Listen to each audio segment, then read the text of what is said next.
Blackhawks are notorious for having their own issues. We want to be joined now by aviation expert John Gagliano. Thank you so much for being with us this morning. I want to talk about, I've been listening to the air traffic control audio that's been released so far this morning, and that Blackhawk, in my opinion, has given pretty clear instructions to pass behind the airplane.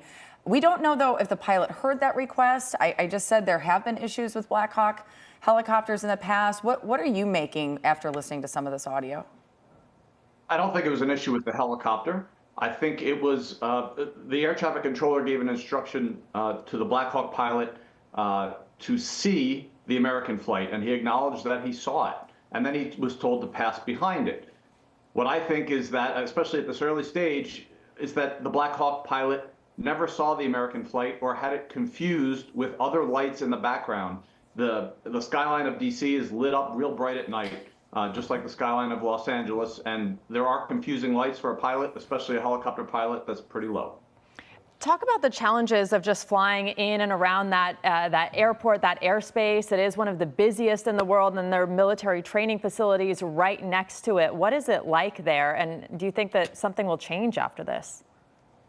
Most pilots don't know what it's like to fly in there because it's a restricted zone. It's over the nation's capital. There are military bases all over the place, and they're not training bases, they're real live bases. If a civilian pilot was to go into that zone, they would be intercepted by helicopters, by F-16s, by other military aircraft. So most pilots don't know what it's like to fly in there. You need special permission as a pilot to fly into and out of Regan Airport.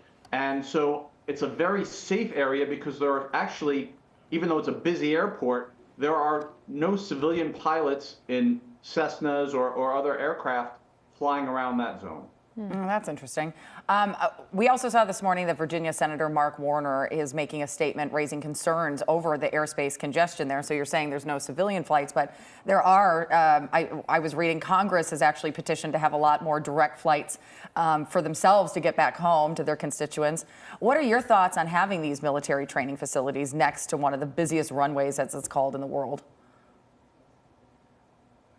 Well, you have to have military bases around D.C. to protect the nation's capital and the nation's infrastructure that's there. As I mentioned, we don't want any bad actors in planes flying in there. So those facilities are necessary to protect the nation's capital. And those military flights are not just training flights, they are actual operational flights that operate out of there. I think it's necessary. Obviously, there's going to have to be some a really significant inquiry into what happened here and rule changes to ensure that this confusion and this tragedy never happens again. Yeah, and you think about the victims and the families of all of those victims, how many people are impacted. And according to the reporting we've seen so far, it appears the helicopter flew into the path of the jet, right? So military aircraft also have immunity from any kind of litigation, liability. What do you think the recourse is going to be for these families? Well, I don't know that there's a blanket immunity. There's something called the Federal Tort Claims Act, where people are allowed to sue the federal government. So if an attorney who knows aviation and knows the Federal Tort Claims Act follows the requirements of that law, then there is a potential that there could be a suit against the American government. There are some restrictions on how that suit goes through procedurally and what court it can be brought in. But I don't think there's blanket immunity in this case. There is potentially lawsuits available to the victims, unfortunately.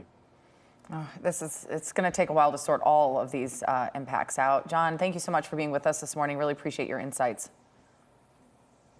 Thanks for having me on this tragic occasion. Yes.